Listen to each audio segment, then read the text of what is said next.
Welcome to Therapy by Choice podcast. My name is Robyne Vance. I am your host for this podcast and an associate marriage and family therapist working with individuals, couples, and families.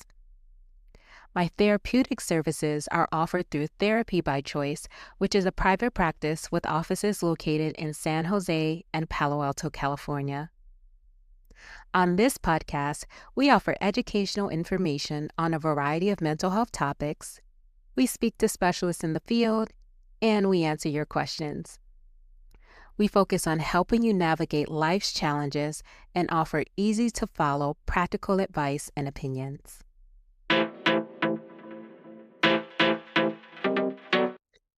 Welcome to Therapy by Choice podcast. My name is Robyne Vance. Today's episode is a special one, not just because of the topic, but because of the person joining me. Ken Kafele is someone I've had the privilege of knowing for many, many years. And over those years, I've seen firsthand the kind of thoughtfulness, depth, passion, and brilliance he brings to everything he does. So let me start by giving you a bit of information on my guest. Ken Kafele is a licensed educational psychologist and board-certified behavior analyst dedicated to empowering families, learners, and professionals through practical tools and strategies. As the founder of the Jedi Institute of Learning, Mr. Kafele develops resources like the Jedi Arithmetic Workbook and the Behavior Bootcamp for Parents, blending clinical expertise with approachable real-world solutions. With degrees in psychology, education, and music, and a passion for accessible education, Mr. Kafele helps parents, educators, and learners feel confident, supported, and equipped to create lasting change. Ken, welcome to the show. Thank you, Robyne. That was an excellent introduction. You sure I wrote that, or did you write that? Yep. Man, Well, I just want to thank you so much for coming on. For me, this conversation is kind of a bit of a full circle moment. Getting to wow. sit down with you and share a bit of what I believe makes you so insightful and just overall, just genuinely good company. Mm. And I think that today we're going to be covering some things that I know many people, including myself, but specifically parents, caregivers, and educators, have been trying to make sense of, and questions that come up often, but sometimes people don't have straightforward answers or access to someone who can provide those answers. Correct. That's Well, funny. yeah, I normally start off by asking my guests how they entered their chosen field. But I figure since we've known each other a bit longer, I figure we start off with something a bit lighter. Okay. Right. All right. So I know you have a deep love for music. Oh, wow. All right. I like it. Yep. So if your work had a theme song, what would it Mm. be? Wow. If my work had a theme song, it would Uh-huh. be Master Teacher by Erica Badu. I think That's everybody, great if you're right here. listening to that, yeah, definitely take a listen to that song. And it will give you a very clear idea of at least where I'm coming from. Nice. And we will definitely have to check that out. I'll probably link it for our listeners as Yes, well. please do. A lot of stories behind that song. Wow.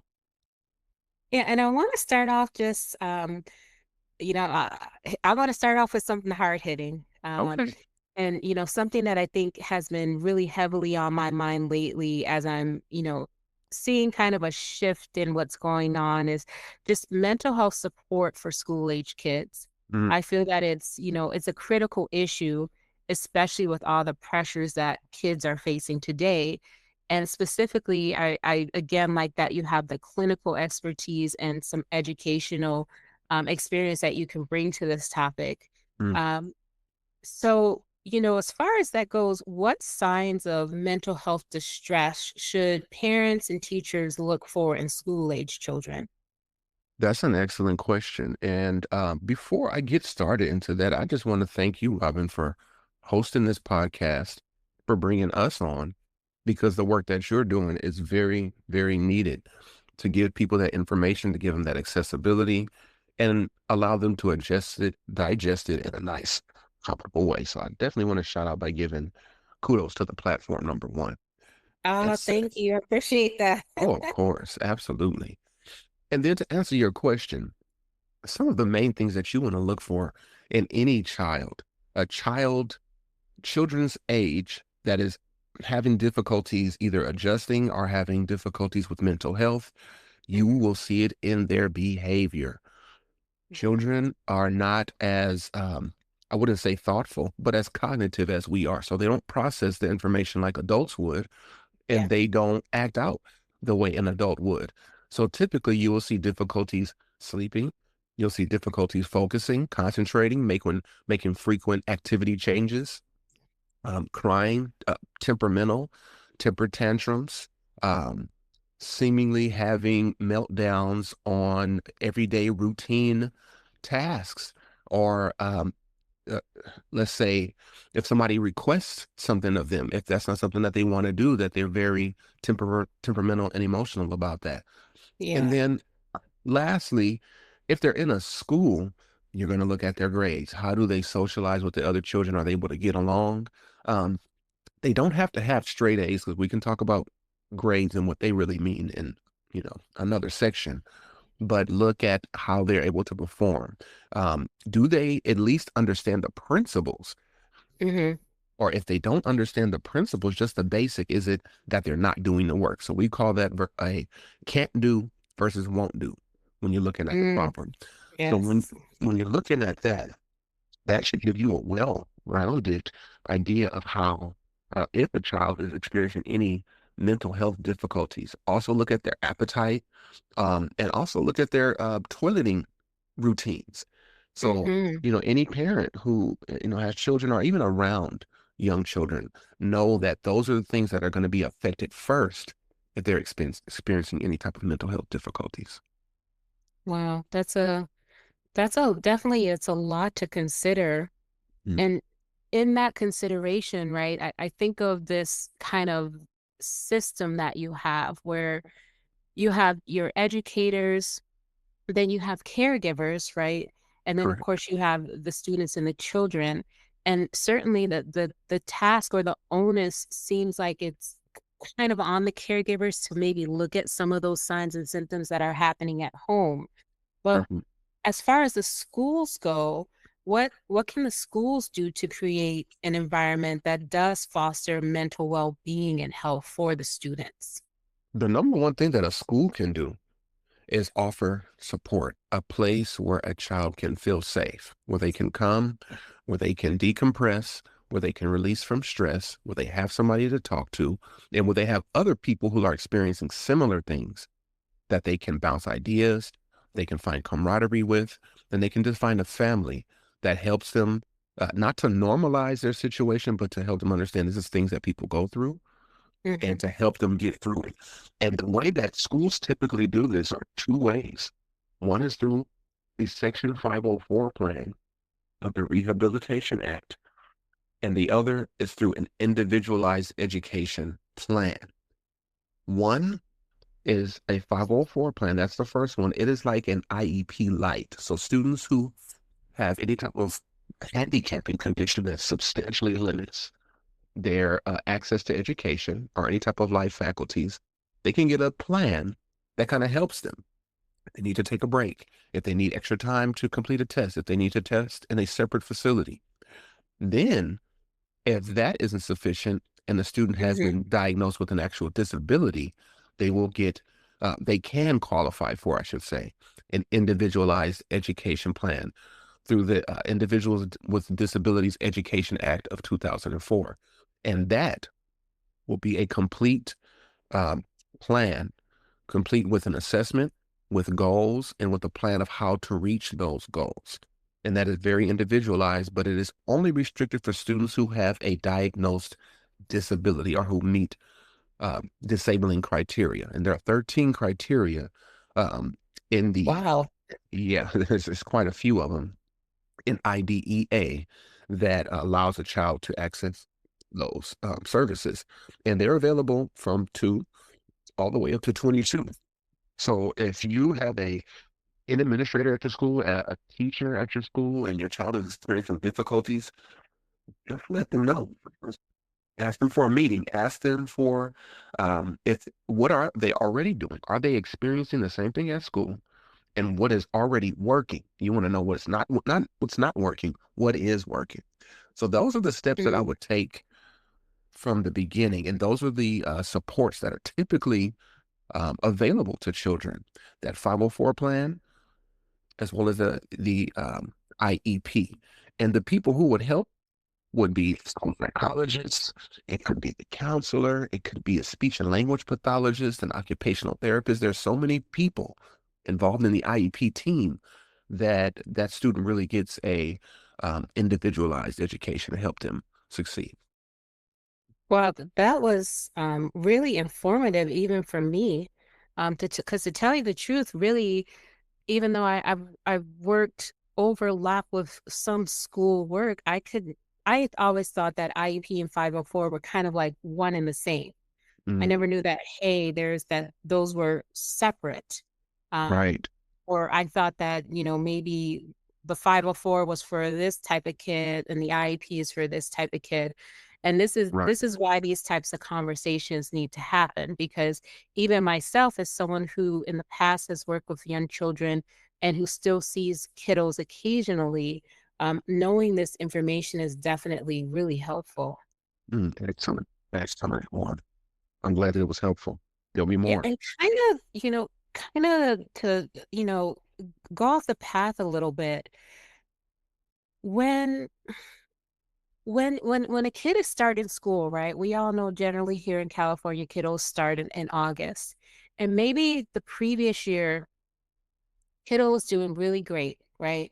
And I guess my question is, how far into the school year would you wait until you start to maybe think for your kid, like, hey, I wonder what's going on? Like Mm, there, yeah, besides like the adjustment of, hey, maybe I was in fourth grade and now I'm in fifth, and maybe the curriculum is a little bit more difficult.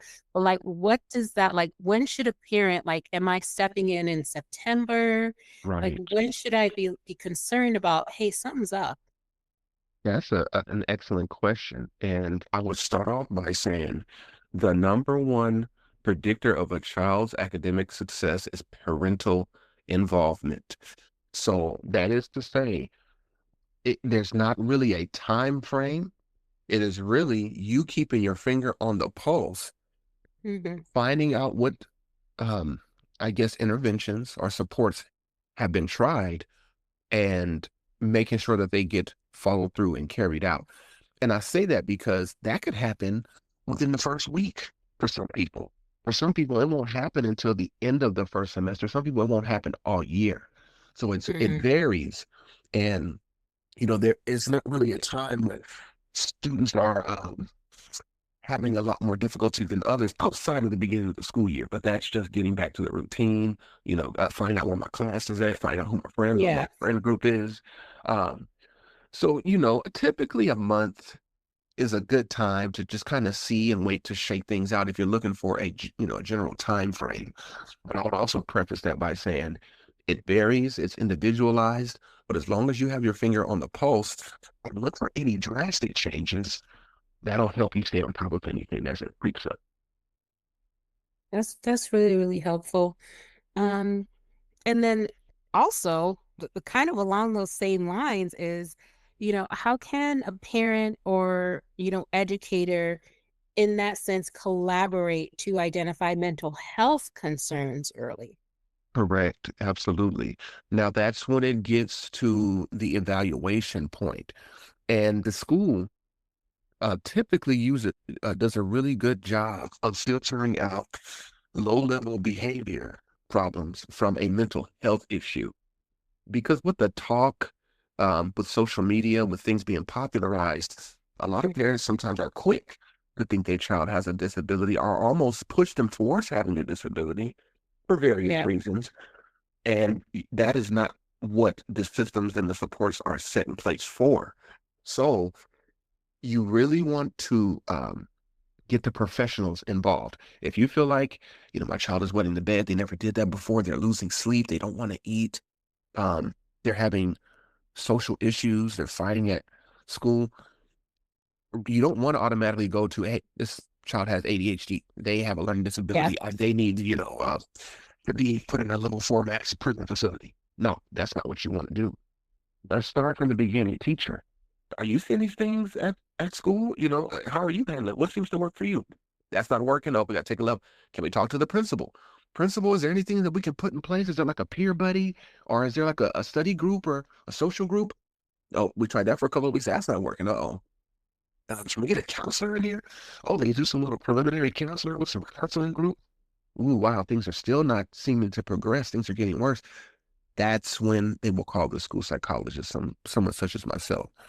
That person then will determine, do we need to do a psychoeducational evaluation to determine if Yeah. this child has a disability, or is this a temporary adjustment issue that can be corrected with some minor supports and services? So that's kind of how you want to go about it. You want to try not to be quick. Sometimes, you had suspicions and things are going on. And in that case, what you can do is contact a professional such as myself, a licensed educational psychologist or a behavior analyst, and have them help you put together a letter for the school that lets the school know that you are looking into assessments to determine if your child has either a handicapping condition or a disability. So that's kind of the flow that would take. If you start to Yeah. suspect a problem, you want to try to see if it can get addressed in one of those earlier steps. But if not, it can graduate all the way up to uh, an assessment, a qualification. So they give you a qualifying criteria, and then you'll get an IEP, which helps you meet those goals. So yeah, it is quite a process, but it's there for a good reason. It definitely does sound like, quite a bit of work on everyone involved. But like you said, there's an ultimate goal and an ultimate reason for those things. I know you spoke a little bit earlier, about the home environment. Mm. But specifically, can you go into, I mean, we all, of course, I think, have our immediate thoughts about, oh, I don't, that person ain't got no home training and stuff like Hmm. that. But what role does a child's home and, technically their social environment play in their mental health? Oh, wow. It, it may be one of the biggest factors in determining how a child is going to perform in school. And the reason being is because that's where you'll have experience with ACEs, or adverse Yes. childhood experiences. Hmm. And in the home life, that's where those things can happen, in the negative way and in a positive way. So if a child has been exposed to language and books and text, they have a significantly higher chance of reading by entering school, by graduating on grade level, and then attending college, finishing and making money, owning a home, things of that nature. If they're unable to do those things, you can see where there's a disadvantage as soon as they start, the first day they start. Um, as a matter of fact, there's a lot of data coming out right now that 6-year-old children who are starting kindergarten are not even potty trained. They don't respond to their name. They don't know how to write the first letter in their name. And these are things that I can remember learning way before I got to school. So Yes. that home environment is significant because the mother is the first teacher. The father is the first teacher. Your siblings are your cousins are your first peer group. And those help to form those early relationships and how you're going to act and respond and, play as you get older. So it really develops you a strong foundation. If you can get that from your home life, that will carry you throughout your academic and social life.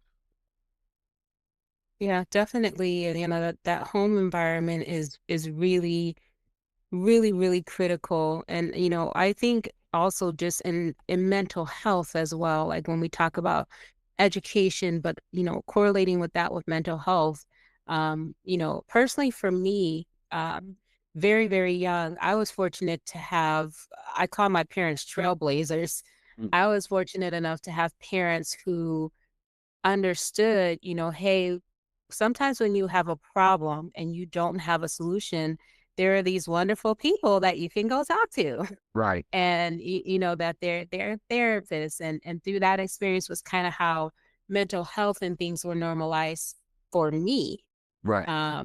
Fast forward many years later, we won't say the number, but many years later, and with everything that we have nowadays, and knowing better than myself about the challenges kids are facing, how do we normalize seeking mental health support amongst children nowadays?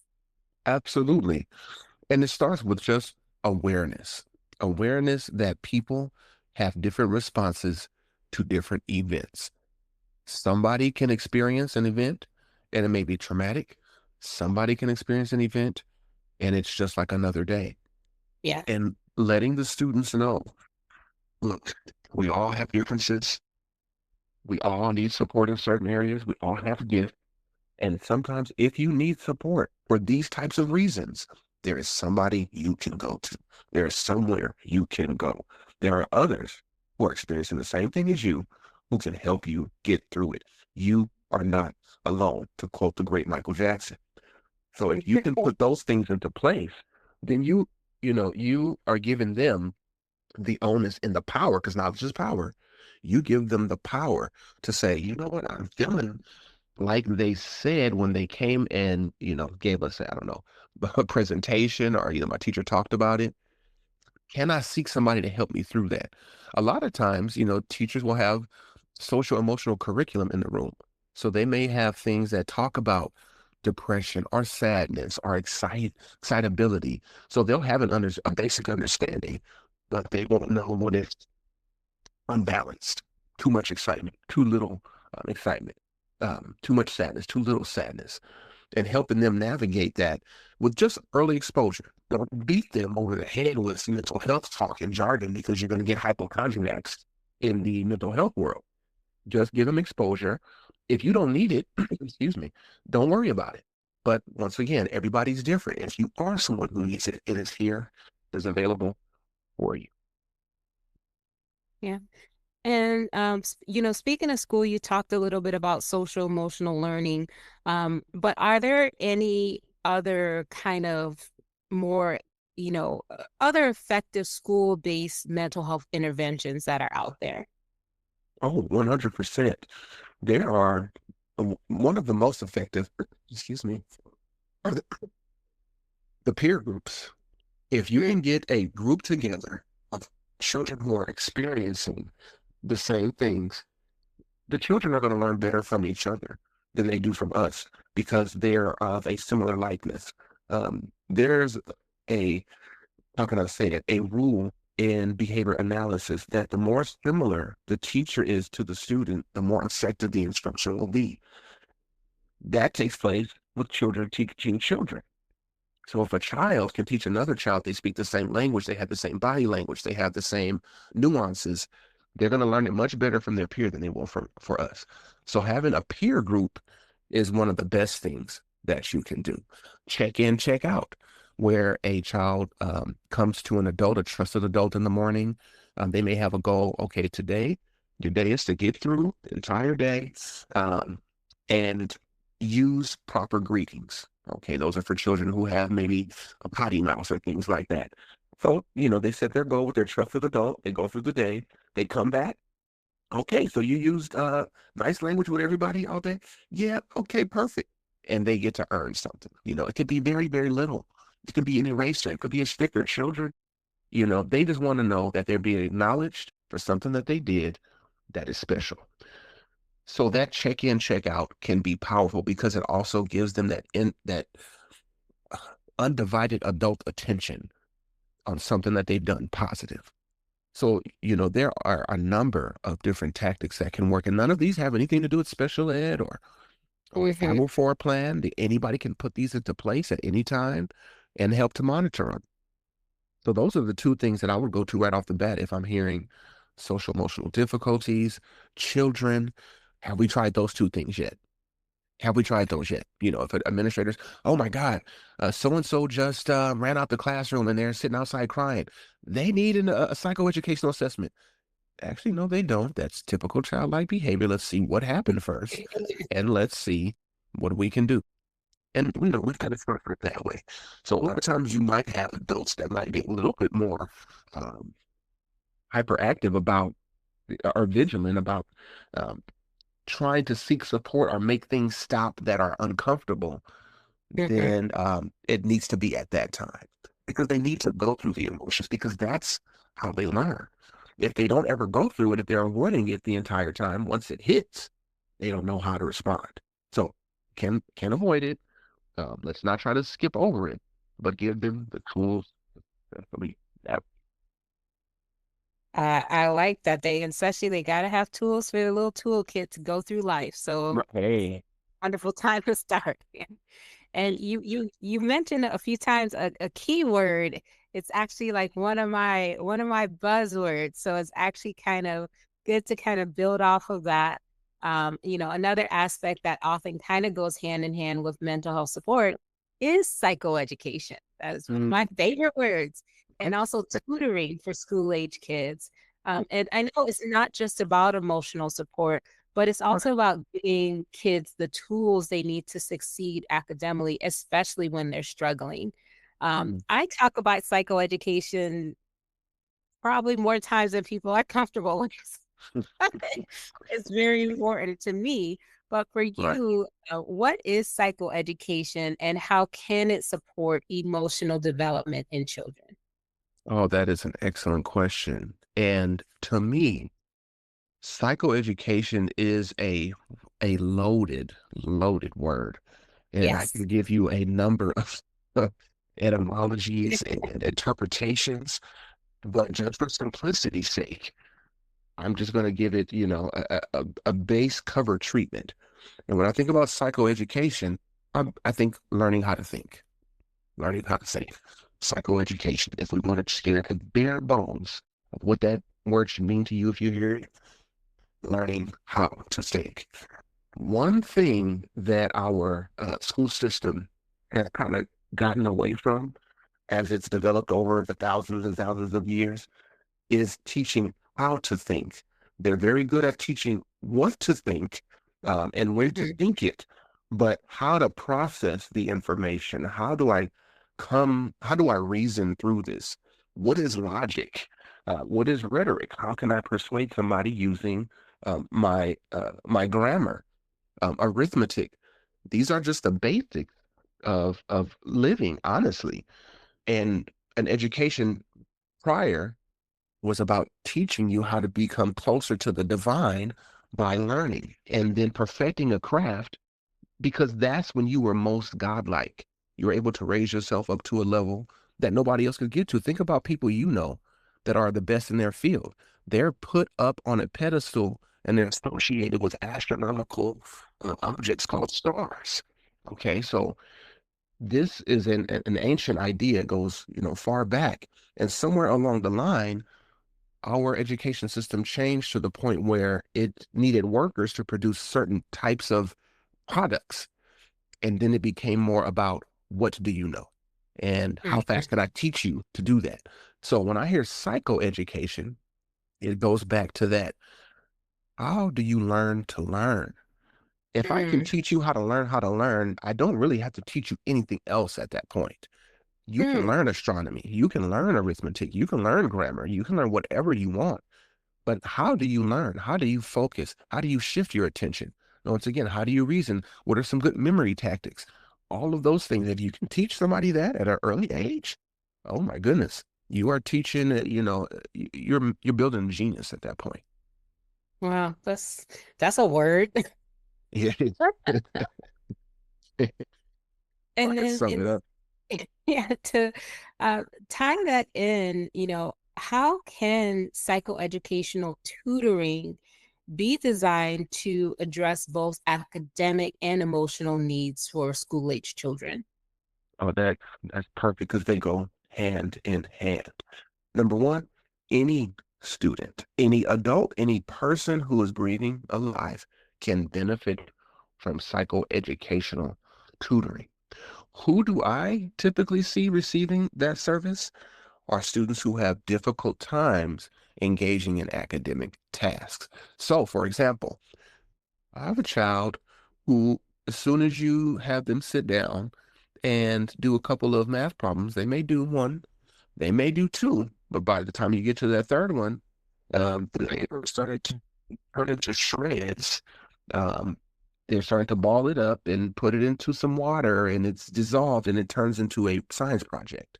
Okay. Mm, Not because they can't do the work, but because they're avoiding it for whatever reason. What we do is help to structure so that they are doing the best that they can in the not so difficult way, and slowly introduce more difficult material while also managing their emotions, while also managing their behavior, and also giving them the tools to manage that and respond to it once it happens. Am I feeling anxious? Is there something else that I mhm, want to do after this that I'm not able to concentrate on? Okay. Am I upset? And I just had a fight with my friend, and I'm not able to concentrate on what I'm doing right now. So therefore, I start to rip up my paper. Um, am I hungry? And I just can't focus because I literally don't have enough fuel. Children are unable to recognize, they don't, I shouldn't say they're unable. They don't have enough experience recognizing those bodily and those psychological functions. So when you teach them, typically when you teach them, for most of them, they respond very, very positively to that. And you get to see the learning take place. And when that mhm. happens, once again, you have an individual who can become self-actualized because they have the tools and they're able to implement them. So yeah, there are a number of ways that that psychoeducational piece can, like I said, support anybody really, because Yeah. you know, in my field, I typically work with children, but anybody who's going through a process of learning, whether you're in college, whether you're in high school, whether you're in professional development, it applies. It absolutely applies. We all know about procrastination. We all know about Mhm. avoidance. We all do it, you know. What are some ways that we can recognize and minimize? Got it. Okay. Mm, Um, and then, I would imagine that, for educators, also for caregivers and parents, that, you may have like a thought about, hey, maybe I notice my kid does math problems differently than maybe I did them when I was a kid, right? Or hey, I noticed that when they're writing, it's not like how maybe I used to write, and I might have a mm, thought in my head about that. What are some of the strategies that are best for supporting this group of students who may have undiagnosed learning differences? mm. Now that was kind of a two-part question because there was the part about the actual learning differences, and then there Hmm. seems to be a little question there as well about wow, how can I put it? But just being aware, I guess, Yeah. of your abilities, just overall. Hmm. And oh wow, how can I phrase this? Actually, if you could repeat it again, because I want to make sure I'm answering your question and not Yeah. just rambling. What are the best strategies for supporting students with undiagnosed learning differences? Okay, got it. So let me stick to just that part for this part. If you have an undiagnosed learning difference, I would say you're in a good position because nobody knows. Okay. And the strategies to teach you are no different than the strategies to teach the GATE student, the gifted and talented student. So that's the Mm, key. Uh, Good teaching is good teaching no matter who it is. So that student with the undiagnosed learning disabilities, the strategies that will work for them, and I'll give people just a general idea of learning strategies that work for anybody. Self-paced instruction. Are you able to go at your own pace and learn at your own pace? Are you learning to mastery? Okay. Because mhm, you are maybe a little bit behind, you don't have to keep up with the grade level curriculum. You just need to master the next step. So don't worry about trying to keep up and getting left behind, because that's where the problems start. It's about, where are you now? What do you need to know next? And how can I teach you that? So if you have um, a step of where you want to go, you have a plan of where you want to go, and you can implement some of those strategies. Like I said, it will work for people who are brilliant, people who are in the Fortune 500 company, as well as the child with a specific learning disability due to auditory processing deficits. It will all be the same. And like I said, a couple of those things are self-paced instruction. Are you going at your own pace? Are you learning to mastery? Is the pace of the instruction quick enough for you? A lot of Mm-hmm. our children, we say, when we say learning disabilities, a lot of the time we think too slow, slow learner. But that's not necessarily the case. The other half of the children who always get in trouble are the ones who learn too fast. So they learn the information, they're able to show you that they know how to do it, but then you're asking them to do a whole page or maybe 2 pages, and they're like, wait a minute. I've done this. I've shown you I know how to do it. I'm over. I'm done. And you're going to keep pushing me. Okay, now the tantrum is going to start. So the instruction is going too slow for them. The way school is structured now, it's really effective for those in the middle who are not too Mm-hmm. slow, not too fast, but they Goldilocks. It's just right. But we have to have things that work for both. So all three, the middle, the slow, and the fast. And like I said, self-paced instruction, uh, mastery, starting after an assessment. So learning what you don't know first and then starting to instruct that. Those are the things that will help anybody improve their ability in anything. It just depends on what it is that you're learning and how you want to implement it. So, you know, I try not to differentiate Mm-hmm. instruction when it comes to learning disabled students versus, ADHD versus gifted versus autism, because good instruction is good instruction. But I will say they do have their own quirks and their own nuances and idiosyncrasies with each of those diagnosed conditions. So they're not exactly the same, but good teaching is good teaching. So, I want to make that clear. Well, all right. All right. Good teaching is good teaching. I like that. Yeah. Yeah. And then how do you balance, you mentioned about, if you're sitting down with a kid or in tutoring, how do you balance academic goals with mental health needs Mm. within a tutoring session? Oh, that's brilliant. And one thing is to keep it short and fast paced. That is the key. Um, Typically, children spend 8 hours, 6 to 8 hours a day in school doing things that they don't necessarily want to do. And when I say that, it means that if you left them at home and just said, do whatever you want to do, typically they would not engage in the tasks that they're asked to do at school. See, just typically, some kids would. We see young Sheldon, so some kids would, but not everybody.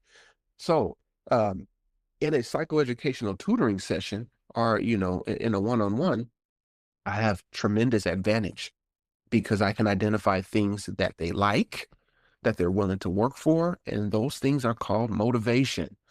And when you can establish that they can access something for doing things that they don't like to do, they are much more willing and much more motivated to get those tasks done. So one thing Mhm. is helping them to reach the end. It is me, it is us against the goal. It is not me against you. A lot of times, homework sessions, tutoring sessions, it becomes me versus you, teacher versus student. You're going to do what I Yes. say because it's good for you and you don't know better and you need to listen.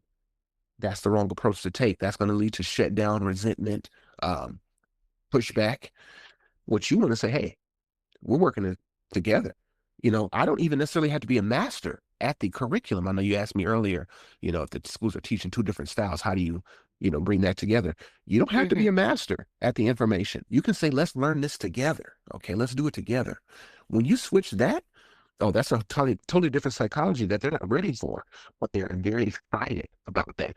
What, mama, you want to learn something with me? You don't know this already? Oh, wow, let's do it. Maybe I can teach you something, giving them the ability to teach you something or to Yeah. to give it back to you. They learned a skill. Let's say they learned, I don't know, multiple digit addition or multiple digit subtraction. Okay, so you learned this yesterday. Can you teach me? Or better yet, here's your little brother, little cousin, friend. Teach them how to do it. Okay. That's helping them to manage their emotions. It's managing their behavior because they're not trying to avoid, they're not trying to escape. They're getting attention, so they're not acting out in order to get attention. And that's helping them to manage that behavior. You're also giving them cognitive feedback. Okay, that Yes. was great. Good job on how you did that. I like the way you approached that. Oh, I see what you did. You circled this first and then you went. So you're talking through the problems with them, and that's forming neural synaptic connections. That's a pathway that helps them to remember how to get back there when they have to. So all of those little things, and they sound like frivolous or it may sound, one off. But when you can use those in a package effectively with the right timing, you will see a totally different child, human person than you did prior to that. So, there are a plethora of ways to go about doing that, but those are just a few of the things that can help during psychoeducational tutoring. Wow. Wow. And then lastly, kind of bringing the parent or caregiver back into that, ultimately, what role does parent education play Mm. in effective psychoeducational support? Because I think oftentimes, we focus on the student, but what does parent education look like? So that may be, it's not the most important, maybe the second most important aspect of teaching and learning is because when they leave your presence, let's say they come to me for an hour, Hmm. they get that hour and then they're gone, they have so many other things to do and they're with their parent. So what happens at that time is what is absolutely critical. Plus, the child's guard is down, which means that they're going to absorb the environment much easier than when their guard is up. So, giving parent the tools to recognize, to respond, what expectations to have, what is normal, what is it it decreases the level of anxiety in parenting because you're not feeling like you're doing it alone. So when you get the parent education, whether you're getting it on your child's disabling condition, whether you're getting it on effective ways to manage that condition, it's techniques, effective behavior management, parenting, it is only giving you a leg up on attacking this difficult thing we call adulting and parenting because the Yes. children are not born with any instructions. So that piece right there is so phenomenal. We talked about the ACEs and how they Hmm. occur in the home setting, those adverse childhood experiences.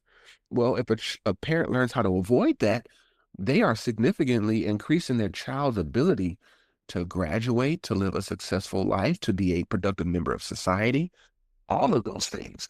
And, it's kind of disheartening because when you look at the current state of education, when you look at the nation's report card that came out maybe a month ago, you see that 12th graders are graduating and are not proficient. Over 60% are not proficient in reading or math. That can be disheartening. So you say, well, what are you doing there all day? Hmm.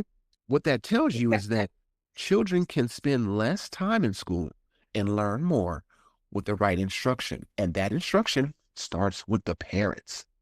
If the Hmm. parent can um, not necessarily recreate, but supplement some of what is learned at school, you are putting your child on another track. Okay. You are elevating the track that they're on because you're able to supplement what they're not getting in their day to day education. So that parent piece is critical, absolutely critical. Yeah. And I know for me, even thinking back to as you were talking, I was kind of thinking back to my school experience, and for as much as I used to not be a fan of it, sometimes my parents were very hands on. Right. I knew for a fact that Robert or Charlotte were going to every single parent teacher conference, back Right. to school night. I remember one time my dad randomly showed up at school, and then that Right. support was followed up at home. There you go. Support with homework, support with, again, attending to each child's different talent or what area that they need help in. Right. So it's definitely as you were talking, I was like getting flashbacks of like my own kind of childhood and experience. So Absolutely. Yeah. So key, so key. Um, next up, something that's definitely something that we want to focus on, and something that when I was thinking like, who do I need to have on? And I thought about you, I was like, I gotta hit this area. Mm. Um, so I want to take a step back for a moment and focus on something that as a clinician, I really see affecting so many kids today, which is anxiety and depression. Mm. A lot of these issues have become more prevalent, and I think it's very important to understand how they show up in school age kids, not just Right. in their academic lives, but also in their day to day experiences. Mm. We talked about it a little bit briefly, but if you do want to expound upon it, what are early indicators of anxiety and depression in school age children? That is a uh, um, that is a question I probably deal with the most over the last, I would say, 2 to 3 years. Mm, How do you deal with anxiety and depression? I see a significant number of students with suicidal tendencies. I see a significant number of students with anxious tendencies, behaviors and symptoms as well. So it has become the main thing of what I do. And those things kind of ebb and flow depending on what the environment is like. So what do yes. you look for if you feel like your child is experiencing anxiety and depression? Let's first start off with A, anxiety. Anxiety is the anticipation of something bad happening. Okay. You have Right. regular expectations. Okay. Something's going to happen. Something good might happen. Okay. Those are just anticipation. Those are just expectations. When you think that a future event is going to go sour, that is anxiety. You're anxious about that because if you feel like everything's going to be successful, what happens to the anxiety? It's removed. It's all of a sudden gone. It becomes an expectation. Oh, when can we do this? Oh, is the game today? Oh, when is the test? I can't wait to take that test. But Hmm. when it becomes, oh no, not that again. If I take this test, I'm gonna fail, and then I'm gonna be grounded, and then I'm not gonna have no fun. And then starting to perseverate on it, and then it goes Yeah. into the next day, and then it's a month later, and then now it starts to manifest itself physically. So now I have difficulty focusing. Now I'm having difficulty with my friendships. And these are the things that you'll start to see. Let's just go with I'll say a lower grade student first, because they do manifest themselves differently. Let's start off with like a kindergarten through fourth grade, I would say. Hmm. Typically with anxiety, they'll tell you a lot of those children are very verbal, and they'll tell you because they'll be worrying all day. What's going to happen next? What are we going to do? What's going to happen when that happens? What if I don't? They like to ask, they like to know the worst case scenario. What if I don't? Because they're anticipating something bad happen. And a lot of times it's because a lot of things bad may be happening in their life, either outside or at school. So they're anticipating something bad. Also, um, their social group, if they got into a fight or something like that, they may be anticipating bullying. Okay. They may Hmm. be anticipating that things are going to get tough. So what do? They get anxious before school. Oh my goodness, I'm going to go. And then I didn't bring his $5 today, which means he's going to beat me up in front of my friends and they're going to call me mush mouth. I don't, so they start to perseverate and it just spirals out of control. What do you do in that situation? Okay. Once again, that was a young child, and Hmm. it's different as you get older, fifth through sixth, adolescence, and then on into high school and into adulthood. But when we're talking about the young school age children, you will start to see loss of appetite. You will start to see wild mood swings because of the anticipation. You might see temper tantrums before getting to school or on the way, usually because they're trying to avoid it so much. So rewinding back, identifying anxiety in school age children, those are the type of symptoms that you will see. Okay. Be aware of them. You don't have to act right away, but notice them. And if you feel like it's something that you cannot address directly, make sure to seek support. And really quick, I'm going to also go over depression because that's just the other side of the coin. Yes. Depression is the loss of motivation essentially, to do things that used to make you happy. So what you'll see is giving away of prized possessions. You'll start to see loss of friendships. You'll start to see loss of interest in things that used to be fascinating to them. You'll start to see um, loss of appetite, loss of sleep. When you start to see all of these things in combination, you know that something is up. And with children, I don't know how I missed this up to this point, but if you see enuresis or encaprices, which is bedwetting or bed Mhm. soiling, that is also an indicator of some types of anxiety. Nightmares, night terrors, those are indications. So what I'm saying is that the children will tell you physically, you will know. You will see changes in the pattern of behavior that don't necessarily correlate with developmental milestones. Mhm. Certain things you kind of know. When I'm gonna get to a 13-year-old, a 12-year-old, I might see some talk back. I might see them want to express their individuality a little bit more. They might become a little bit more emo. No, we're not talking about that. We're talking about people who have gotten to the point now where they feel like the pressure is so much that they start to cut themselves so that they can see the blood bleed to determine that they're still a human. Okay. It releases the stress at that point. They feel like finally there's a release. Um, I am still here. I can still function.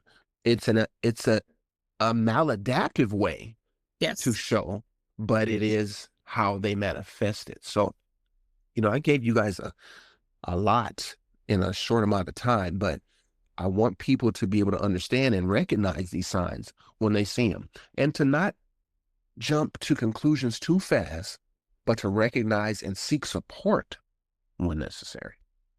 Yeah. And definitely it's a lot to, it sounds like a lot to keep your eye on, Hmm. in addition to everything else, I always think about everything else that life demands of us, right? And I Right. consider it like we have these balls that we're trying to like juggle like a juggler, right? We got work, we Absolutely. got, maybe we have a marriage or relationship we have to maintain. We have our personal health, we have our own mental health. Then if we throw a ball of kids in there and you're trying to keep all of these balls in the air and keep them up successfully, and that's a lot of responsibility on a parent Mm. or a caregiver to kind of be able to then monitor the signs that each child may show up with. And I think one of the things that's tougher from the parents I've talked about, or that's difficult, is also just like how do you, when speaking with them about, hey, how do I separate this as to be age appropriate behavior versus like, am I overreacting? So I Right. I consider like all of these factors must be running through your head. And then ultimately it's kind of like, what's best for my kiddo? Right. So that's kind of like one end of the thing. But then we have our counselors and our psychologists, right? Our school Right. psychologists. Let's say parents are noticing, but let's say in school it's starting to show up. How Mm. can school counselors and psychologists intervene, let's say when a child starts showing signs of depression And this is at home or in the school setting? in the school setting? Okay, got it. So okay, perfect. With depression, let's start off there. Let's go backwards this time. The first thing you want to do is establish connections. So, who was your best friend? Who did you used to play with? What time of day was your favorite? Okay, you always want to go to the most powerful events because that's what you're going to use as your tools and strategies to get them back on track. So, once you identify those things, also start to identify what did they like to do? What is your favorite TV show? What are songs that you like? Oh, what movie did you watch? Oh, K-pop Demon Hunters. Oh, I watched that too. So you start making connections. Then you surround them with people of similar age, similar look, similar interests, who have also experienced some of these things. And then you put them in a therapeutic environment. So you talk about what they're experiencing, you give them a tool to work on it, and then you practice it. It is that instruction, modeling, rehearsal, and feedback. Okay, you tell them how to do it, you show them how to do it, you have them do it, and then you tell them how they did. Okay, that right there, that's the layout with whatever type of strategy or skill they need to know. If you can follow that routine, they can learn almost anything. So in depression, those are the things I would be looking at. Mhm. Staying connected, letting people know when you're feeling a certain way, letting people know when you do need a break. There's times when you do need 5 minutes. You know, Yes. can you ask for 5 minutes? What is a good way? What is a constructive way? As opposed to just walking out the room or, flipping your table over and destroying it so that everybody else has to evacuate. What is a way that you can escape in an appropriate manner? Can you just give a card to the teacher? Can you just raise your hand? Can you just say, I need 5 minutes? It's amazing how that would drastically change somebody's behavior. When they see there is another way for me to communicate my needs outside of acting out. Oh, well, and it works more effectively and efficiently. I'm doing that. That's what people are. We behave where the reinforcement is. So when you give them those strategies and tools and help them work through it and give them feedback, you putting somebody on track to success. Okay. Yes. Yes. And in the schools now, or even in the community, because I know the work that you do outside of the school system as well, but what community or school-based programs are effective in supporting students with mood disorders? I know for me, I did a stint with early childhood, and it Mm. was, hey, I see a therapist, and I go see Miss Robin 1 hour once per week. And then, so, of course, we will coordinate with the school. But what are some community or school-based programs that are effective for those mood disorders? Perfect. Uh, Everybody, at least in California, this is more of a California thing, but Hmm. even in other states, you do have these centers that are related to regional centers. Yes. Now, these regional centers, they are parent support, uh, child support, and those who may need more supports. It's there for them. So you can go there, let them know your situation, and then they will have pamphlets, they will have websites, they will have clinicians, therapists that can support you, in your journey. So if it's outside of the school and you've already gone through the school, you can go to the regional center.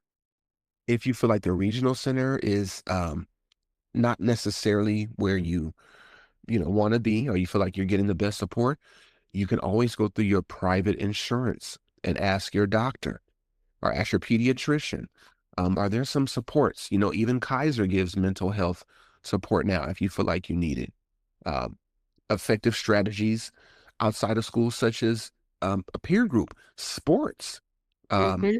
Knitting, I'm just, I'm throwing out random activities because your child better, whether it's archery, whether it's bird watching, get them involved in something where they can develop mastery. Remember, we talked about education Yes. being about learning and Hmm. about you feeling good about knowing how to do something and being the best at it or being better at it. So when you can give them something, a random, how to take care of a dog, how to take care of a cat, how to care for your bird, giving them those skills outside of school will help them be successful. So there's a lot of programs that do that, and you can just search social emotional support.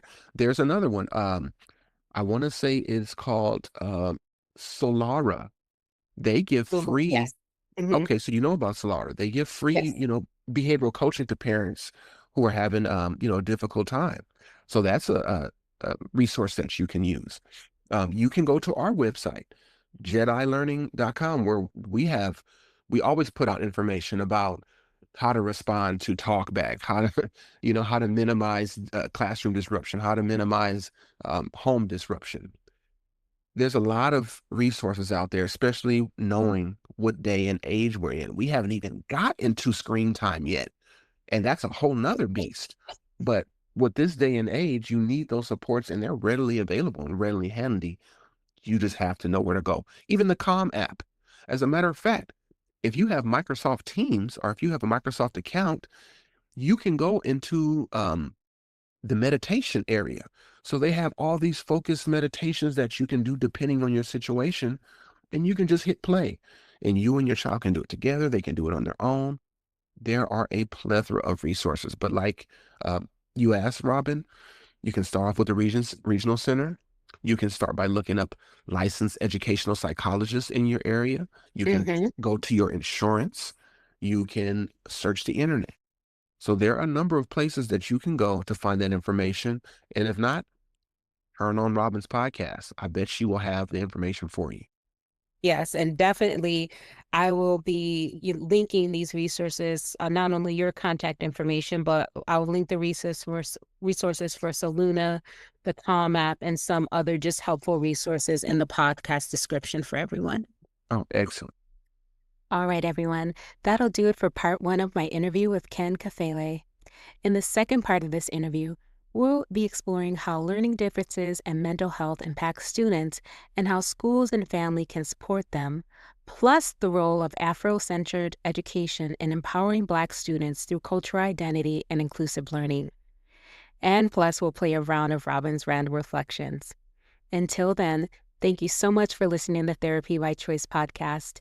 My name is Robyne Vance. Take good care. While we hope to provide insight and education, our podcast does not replace therapy, and listening to our podcast does not establish a therapeutic relationship. If you or someone you know are in crisis, please call the Suicide and Crisis Lifeline by dialing 988.